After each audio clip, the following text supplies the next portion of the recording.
National Conservation Area is actually located just outside of the city of Las Vegas. Now, this isn't a National Park Service site, but it is owned by the Bureau of Land Management, which honestly, it's one of the very first of their parks I've been to, other than the Grand Staircase Escalante. Now, the park does consist of a loop road, and that's where you're going to find most of the things in the park. We actually started off our visit there because we realized that we needed to stop by the visitor center, so we ended up just driving the loop first, which honestly gave us amazing views of the canyon.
In the visitor center, they had quite a few different.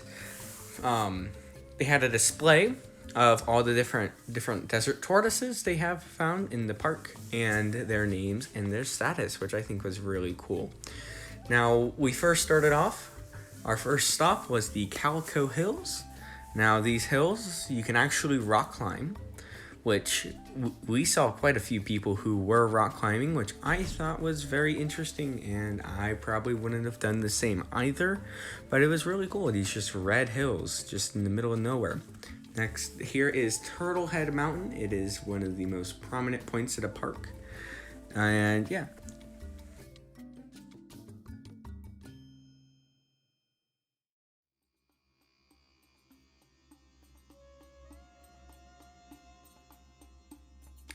At High Point Overlook, we found quite a lot of these antelope ground squirrels, and there are at least 30 of them kind of running around these couple sagebrush, which honestly, they probably thought as tourists were helping kind of keeping all the predators away, so they probably are a little more comfortable around these tourists.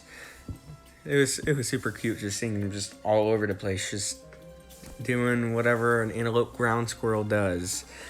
Now, the view from the High Point Overlook was spectacular. You could see kind of the whole kind of valley that you were in, kind of driving around, and all the different little canyons located within the park. And it definitely looked like a fault line. It was just like this valley, then it just shot up into this ragged mountain, which I found very interesting because geology is super fun like that. Right here is the Red Rock Roche Overlook. There's another great spot, and there was like no one there, which was super awesome, which means we got to kind of see, or kind of just being a part of the park by ourselves. Here is a yucca plant, which these can be commonly found all across the western United States. And right there is a chuya cactus, which a chula cactus. Those are very fun, and I probably would never want to get stuck in one of those. And the Pine Creek Canyon is this super cool spot, and there is a short little trail, the Fire Ecology Trail. It is about a half-mile loop. And yeah, Joshua trees are also some of my most favorite trees because they're kind of elusive, and I also would really like to go to Joshua Tree National Park.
Along this loop, some advice I would give you for if you plan on hiking the Fire Ecology Trail is it can be a little tight in some places, and there might be some cacti kind of poking out, so make sure you're watching where you step so that way you don't run into some cacti, mainly those chuya cacti I mentioned earlier, which are very spiny, and this offers great views of Pine Creek Canyon and all of the surrounding areas. And if you want to see a ton of different like cool views and a lot of cool different plants, kind of like a biodiversity, this is a really cool trail to see some very interesting diversity, because yes, those are actual pine trees, which you wouldn't really think would grow in the middle of the Mojave Desert, which makes this one little area, I think, really special.